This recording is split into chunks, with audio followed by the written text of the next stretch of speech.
Hey there, folks, and welcome back to the Icenia campaign. I am slightly hungover, but feeling well enough to make a video, and I do have a cup of nice, strong black coffee. I admittedly actually drink black coffee just normally as part of my lifestyle, but that will hopefully help me um, play the game at a good performance. So apologies if I sound rather gravelly or raspy, but I have the Kenny campaign content creation grind set active right at this moment, so I wanted to resume the series here. Make sure that I am recording. Yes, I am. Very good. Anyways, last episode we started to prepare for an invasion against Venetia, which I believe we're not ready for yet. I was waiting for my navy to finish, and also waiting for, if I recall correctly, yeah, I do have I actually have several. The advancements usually end around the same time because, of course, I've been keeping all the researchers going at the same pace. So I do have that. Oh my gosh, I do have that advancement to get. That advancement to give me an innovation to give me the 5,000 manpower. We're also just gradually climbing back up. 82 per month is honestly pretty good. I haven't really commented on this, but my manpower gain has actually been pretty solid, I think. I suppose I don't really have a good litmus to compare it to. I don't think I can check manpower gain in other nations. I don't think I can I? No. Um, anyways. Alright, so once again, we do get a notification we can colonize Lablania Occidentalis. I think it's still not quite worth it yet. I think I'd rather clear out other nations. Also, the Caucia have expanded to Caucia Orientalis. But I'm not going to worry about going into this region, or excuse me, this province until I'm really prepared to fully colonize more of it. I need to have more population centers, like on the other side of it, if that makes sense. So I'm not going to worry about this for now. Icenia has low loyalty. That is expected. Perhaps this is another reason to continue waiting to add more territory to the area. Although that wouldn't be entering Icenia itself, would be entering. I guess part of it would be in what's this place called, Policum. But what's the issue here? Governor corruption is obviously the main problem, or it's one of the main problems. Yeah, her corruption is extremely high. Unfortunately, I'm not really sure what I can do at this point to counteract this. It is going down because of free hands. I can stem the tide a little bit by doing a bribe, which would probably be worth it. Donis is not low on money here. Oh my gosh, I wish that I had 1,000 gold IRL, but nope. I don't even think I have $1,000 IRL. Anyways, let's not dwell on that too long. So Demona Orgatora, what do we do with you? Well, I'm definitely not going to try and replace you. Although you're in poor health now. What's the issue with this? You have. Oh, I thought this might have meant that she has a rash. She just is rash as a character trait. All right, more likely to engage in pit fighting. All right, Demona, get in the pit. Let's see it. Her poor health is essentially not related to any ailment. She just has poor health. I suppose I could go ahead and replace her. Can I pay off her veterans? Reward veterans. I actually can't afford to pay off her veterans. Okay. I do think, by the way, that the amount of influence that disloyal veterans, and again, because this game has so many mechanical systems interacting, the terminology gets confusing. The veterans that this menu popped up on the screen right now is referencing veterans who are loyal to a non-ruler character, or actually even the ruler character. They're just not loyal to the state. I think the game needs to completely overhaul the way that this information is presented and how it's communicated to the player that there are veterans who aren't loyal to the state.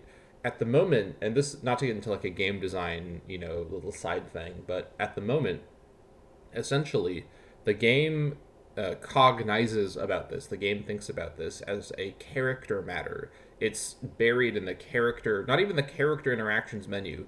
I guess it is here too, to be fair. Okay, so the character interactions menu on the character sheet, if we were to click on her through this, it would be on here as well. Yeah, reward veterans. So that is conceived of by the game as a character-specific matter, and understandably at first glance, because what it affects is power base. Loyal veterans affect power base. However, the way that I think nations in this time period, or in general, would conceive of veterans who are loyal not to the state but to a private party is as a more like large scale macro matter that the state would consider more of an economic matter or a political matter, not on the individual character basis of individual characters. So, what am I saying here in my half nonsensical mindset? Well, I think that essentially this button to reward veterans should continue to exist in the character interactions menu, but there should be a companion button for the system at a higher level, perhaps at the government level or something, and much more information about the current state of veteran disloyalty to the state. Now, why would that be fair to add in? Wouldn't that be giving the player more information than they currently get? So that could be unbalanced. Well, here's the thing.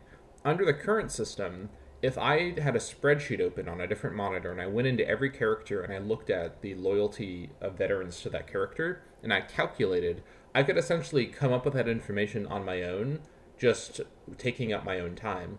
This is a video game that is using a modern computer. It has the power to do that for me and tell me that information on a higher level than just the character level. I don't have any idea how much of my army is loyal, because again, another way that this is shown, in fact, I don't think I can even see it when my levies aren't raised, because again, this is just levies. I also think that levies shouldn't have this mechanic, and maybe legions should, or I don't know, I'd have to think about that point more. But while my levies aren't raised, I'm fairly sure I can't actually see who's loyal to who and where. Because again, levies aren't actually, they're dispersed around the population. When I conjure them into existence by raising the levy wherever I do, I recreate or I sort of emerge into existence the units that have that loyalty. But it just this is admittedly a difficult system for the game to simulate, right? How do you simulate the important for this time period but kind of conceptually complicated idea that veterans may become loyal to their commanders more than to the state? That's an important system to simulate somehow. But I think the way they've done this is just a little too obtuse. I think a lot of people honestly don't even realize that that's a system. And when they see mechanical references to, cohort loyalty chance, they don't really understand what that means. And this is one of the more badly communicated systems in this game. I mean, look at me saying something is bad at communicating. Anyways, let's just resume. That's not a matter that is important to us right now. Her, or not you, her veteran loyalty isn't a big part of her disloyalty because the power base isn't a substantial part of this issue here. In fact, it's not even a part really at all, only a very minor part. But yeah, we need to do something about her. Honestly, because she is currently loyal, I think we would be able to get away with changing governor. So I think it is worth looking into, just because her corruption is so out of control. I'm not going to be able to feasibly get it back in control during her lifetime. So she was the governor for, I think, 10 years, 15 years, like a nice little bit of time. We are going to now retire her and replace her with someone else. What was your finesse? 8 finesse. So hopefully someone with at least 8 finesse. And only 3 martial, so nowhere to go but up, I suppose. We could assign a Duica, Marganas Duicas. He's 55, so he's only a little younger than... or he's actually the same age as she is, essentially, but he is ailing. Okay, let's not actually get him. He has depression. That's probably why he's ailing. Alright, unless there's some other reason we'd want him for his traits. No, nothing specific. Monthly civ change... that's fine, but not a big deal. You're also too old, probably. Okay, we could get an Orgatorus. This would be another minor character. 8 finesse, 4 martial, so you're slightly better. You're about 20 years or so younger. You're pretty loyal currently. It's just tyranny that bothers you. You have no corruption. This is the key part. No corruption-causing traits. In fact, you're just, so that's the opposite of having the corrupt trait. Popularity, just from charisma. So, alright, we're going to go ahead and elevate this character, Alauna Orgatora, up to the position. Alright, she has bizarrely switched the policy over to harsh treatment. I guess it's in order to take care of this. Actually, this may not be a bizarre choice at all. I haven't really considered harsh treatment as an option, but in the case of Osasimia, where okay, this is actually irritating. I'm not going to be able to switch this back and see what the current situation is without having to then switch back again. So I'd have to spend 18 political influence to do so, and I guess also some tyranny. But this is going to really damage the output. It's going to demote everybody, so I don't really like that. It's going to reduce migration and improve the speed of everyone migrating away. It's a lot of provincial loyalty. And in fact, I can already tell, let's see here. Yeah, I'm not going to be able to tell without clicking the button how much the happiness boost from this will turn into provincial loyalty. So the trade-off is either gamble that local autonomy puts us back in the red, which would be bad, given that we're already quite low, or take the chance and avoid the pretty bad malices of harsh treatment. I think since she's not corrupt, we can probably get away with this. Okay, we just about got away with it. It's very close, 0.03 each month. So things are stabilized, but it was a real close one there. We also spent a lot of political influence, but that's fine. The other thing, too, is as my aggressive expansion declines, people will be more willing to trade with me. I do have a lot of resources that I'm not trading away, so that'd be good to get that addressed. Anyways, who are we dealing with here? You're too close. You're too close. You're way too close. All right. You're not actually too close. We'll trade with you. Earthenware. I'm running out of Germans to trade with. I don't know what the deal is. Anyways. What now? Let's see.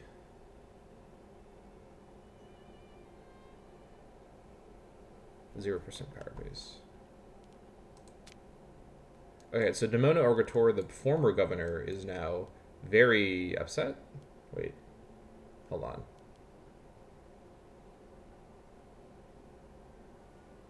.2. That's not true. She has 31 loyalty. What? What? What does that mean, 0.2? Is this glitched? Are you seeing this too? It says that her loyalty is 0.2, which is not correct. It also says that Walibia Welba, rival of the head of the Urkei family, has 0. That's also not true. What? Or is that saying that power base is that? Okay, that's the power base. Okay. Yeah, that's... I'm not... Sorry, I keep dropping stuff. I'm not too concerned about that. That's fine. Yeah. Demona is no longer a government official if she has bad loyalty. It's not going to affect my nation. I will trade with you. Earthenware. Heck yeah, let's do it. Alright, now I'll have to wait a bit to get our next city up, but that's okay. But did I? Yeah, I've already built a city at Dictium. That's right. Next city, by the way, is probably... It may potentially be over here. Okay. Cornoia. There we go. Cloth from Brigantia. Very good. Making back our money slowly but surely. We had a bit of a period of reduced economic output, but we are getting it back under control with all these trade deals. I mean, just look at this situation. 31 from commerce alone. That's pretty wild. Oof.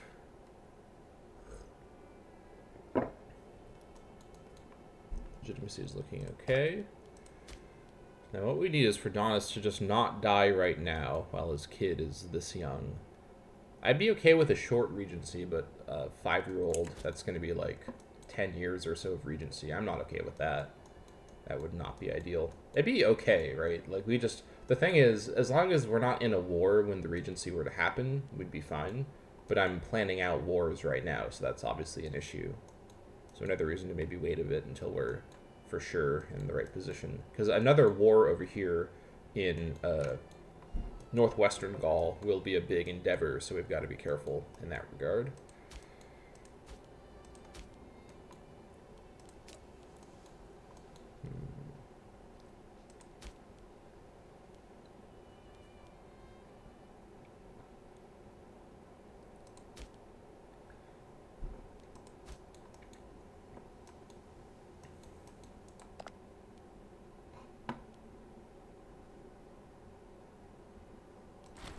The court speaks. Rhetoric and debate have raged for a full year. The court of Britannia has reached a final stance on the matter of Caledonia. Drawing a sharp breath, the herald recites, "Protect the weak of Caledonia." All right. Well, we expected that. So we just got this completed. These are all going to be... Let's see here, actually. Settle Rodinia, which is this one here. Yeah, we technically... Manawia is a city, so we actually might get through the Settle Rodinia thing here. That's kind of funny. Yeah, let's continue. The other thing is to keep an eye on if any of these members of this defensive league enter into a war. Looks like there's something going on here.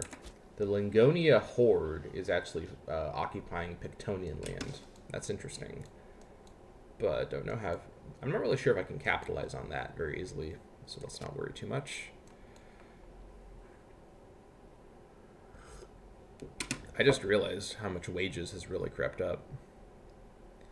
Oh my gosh, look at this. I am keeping corruption down, but is it potentially time to back down to normal wages? I mean, I was just recently saying how much corruption is an issue, but this level of anti-corruption efforts may no longer be necessary, and it will save us a lot of money to switch back over.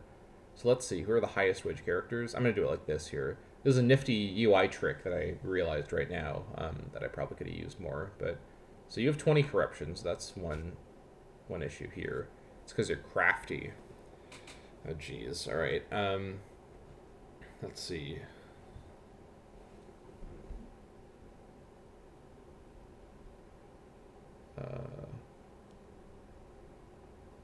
That just gives base 20 corruption. Oh my gosh. Come on, Paradox. That's no good. And this is Buit's wife as well. I didn't realize she was crafty. All right, whatever. Not a big deal. Anyone else I need to... Mostly, I'll do it like this. I'm going to look at the governors, people with armies. Your corruption is because of free hands. If I revoked the free hands, this would upset you. But I could bribe you. Let's do it like this. Bribe her. Revoke free hands. God damn it. Didn't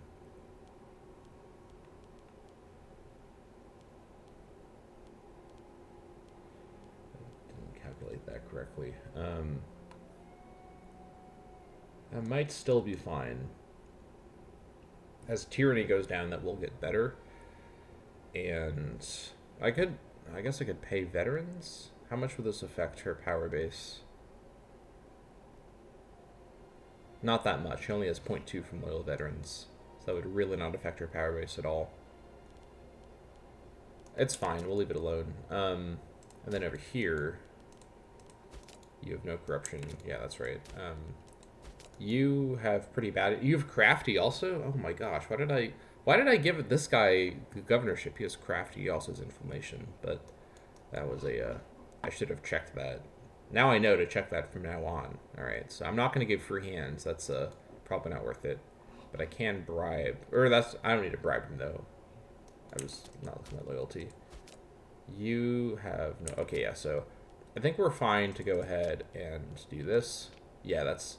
So, geez. That's like a 30%, 33% boost to our economy right there, just from that. We'll just deal with the corruption. I've got to make more money now. That's the situation. Alright, the port in Dictium is done. Very nice. So we'll see if that opens up any colonization opportunities. I guess not. I guess it's still too far away. Oh well. Essentially, while this is going, take a look at some of our less kind of important cities now, the newer ones. What do we have here? Lots of citizens, lots of freemen. Could build up some infrastructure up here.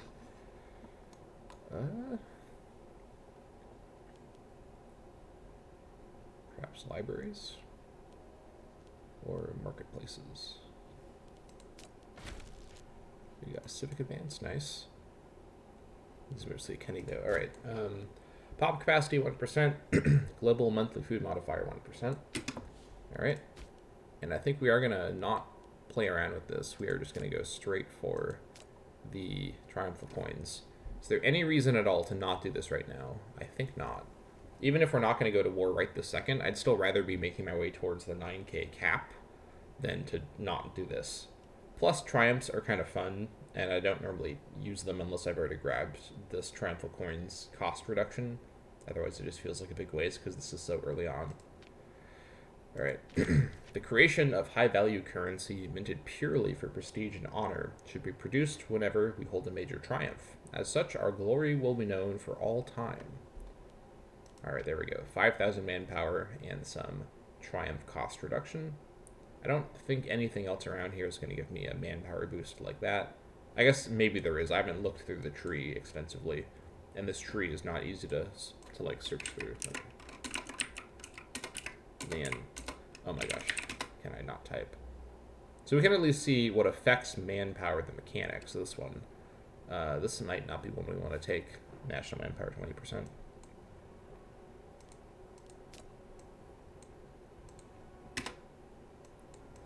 Anything around here affect manpower? I guess not.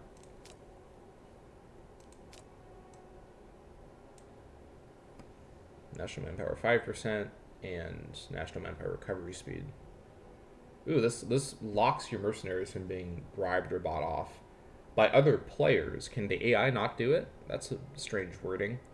I'd assume the AI could do it, but maybe the AI is hard-coded not to do it because it would be considered too frustrating a mechanic for a player to get from an AI. National manpower, national manpower. Okay, we get all the manpower stuff over here. National manpower, and more national manpower. Okay, so lots of manpower stuff at the bottom of the religious tree. That's good to know. Close that. All right.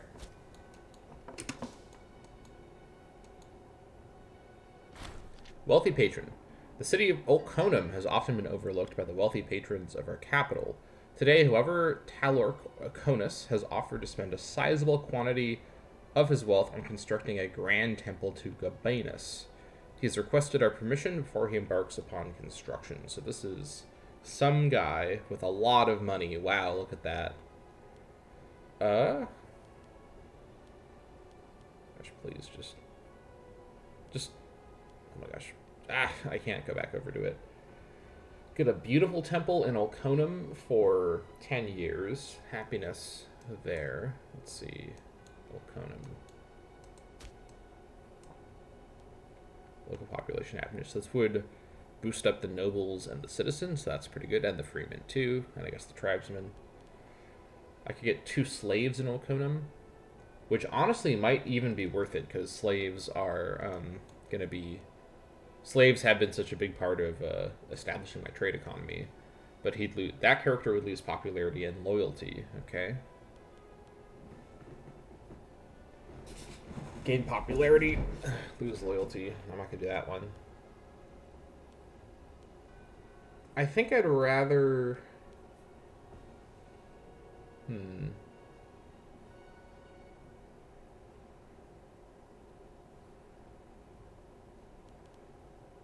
I think the slaves will ultimately be more valuable.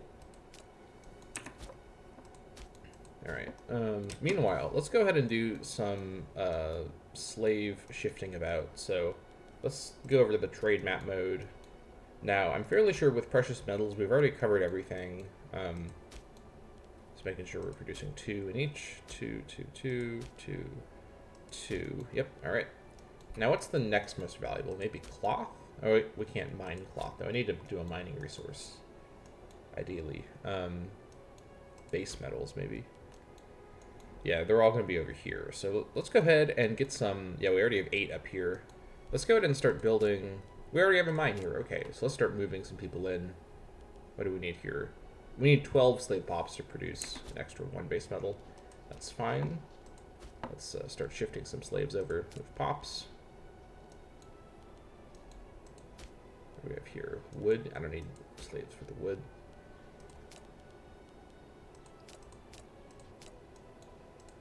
That was a little dangerous. I have to be careful. Oh, hold on. Now we have... Wait, now we only need 10 slaves. Okay, what's the issue with this?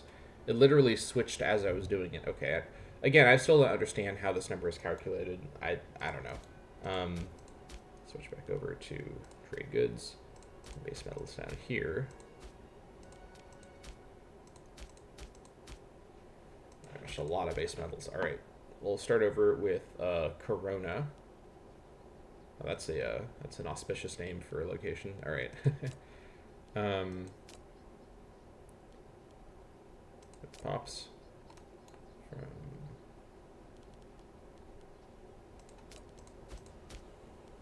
Okay, good. And also tell it don't allow slate promotion. I gotta check all my mine locations and make sure they're not allowing slate promotion. Alright, now we move pops in. Nope, not that. This one.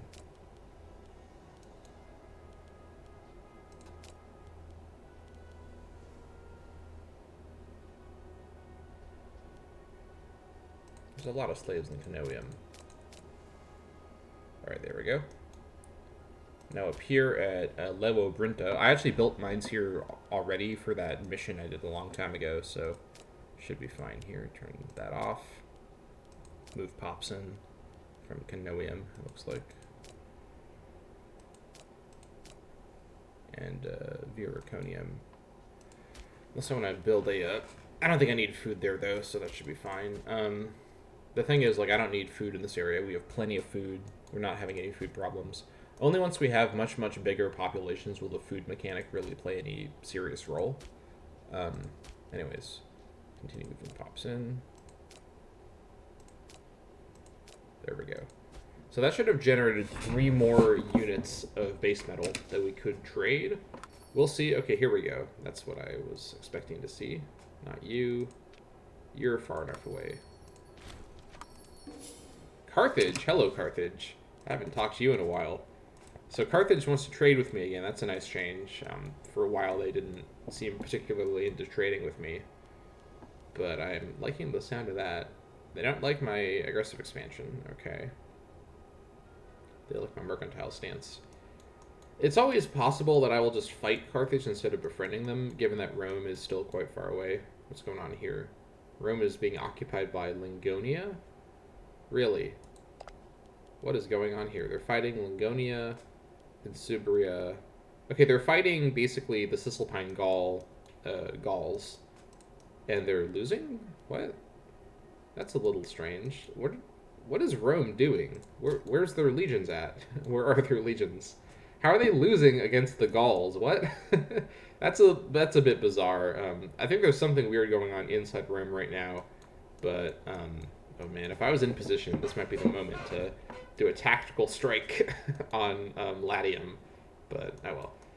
Anyways, I am going to go ahead and trade with Carthage. That's a definite yes. I'm not going to fight Carthage anytime soon, if ever. But if I am going to fight them, it's not going to be soon. I'm not ready at all. I do actually have I will soon have a comparable navy to them, so that's something. But my population numbers are not comparable whatsoever. Yeah, even in terms of actual, like, integrated pops, I have about 550 integrated pops, whereas they have, at minimum, almost 1,300, because they may have integrated other nations, or, excuse me, other populations. I just can't tell. So at the very minimum, they have that many Canaanite Punics. Anyways, we'll trade with Carthage. And we'll trade with you, that's fine. You're not in our warpath. So just like that, we have 3 new trade deals. Very good. Yeah, look at that. Our treasury is looking a lot better now. Love to see it.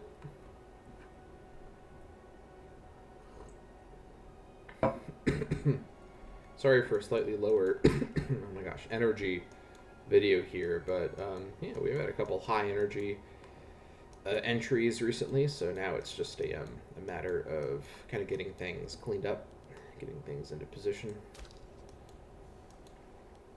Yeah, now this is no longer in a good state. Yeesh. Well, corruption's going to go down, so that's good at least. I could always replace her. Or can I? When she's disloyal? I guess I can replace her. I guess she's not disloyal. Maybe the blue versus red means that they're almost but not quite disloyal. That might be what that means. I mean, she is my sister, but then again, her loyalty problems are affecting Hibernia. I could always replace her with someone else from the family, or just someone else who's qualified. But she's pretty qualified still, I think. You know, 8 finesse. Or excuse me, not finesse. Yeah, finesse. 8 finesse, 4 martial. I guess Morganas is pretty qualified too.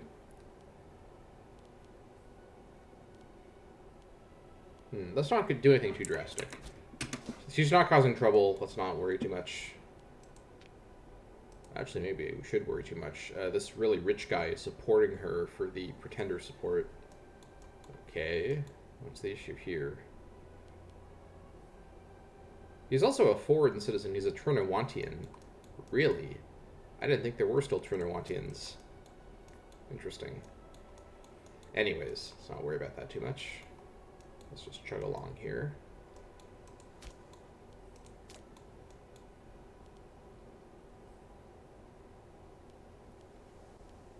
Let's see here.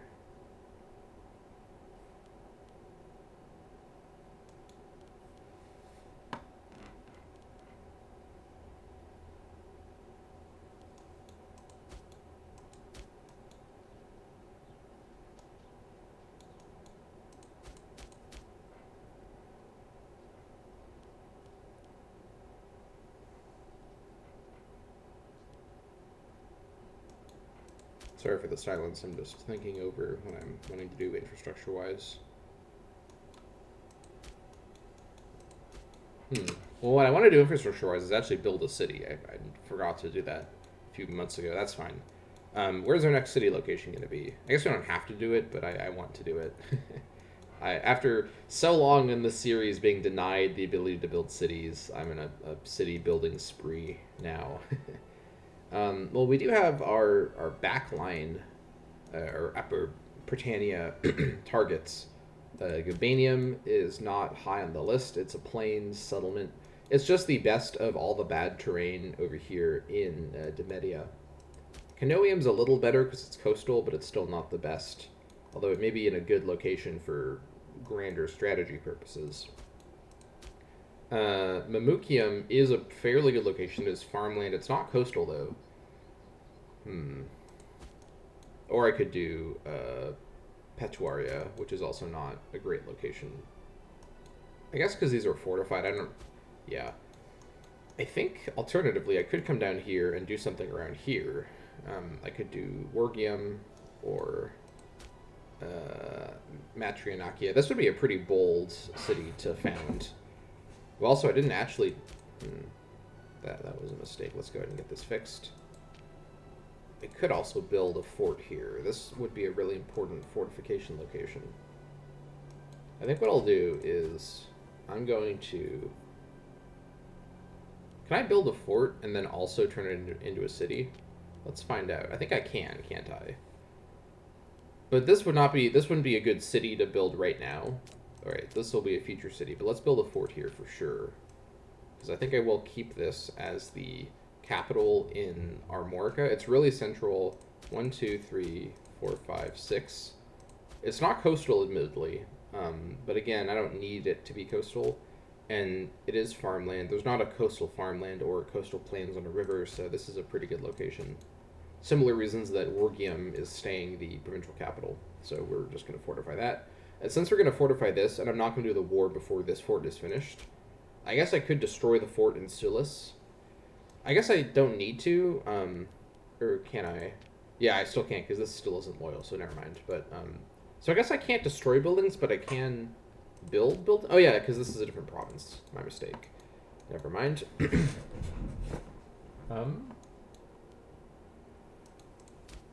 Where to build a city? I could build a city in Cortoriacum. I think I may have talked about this last episode.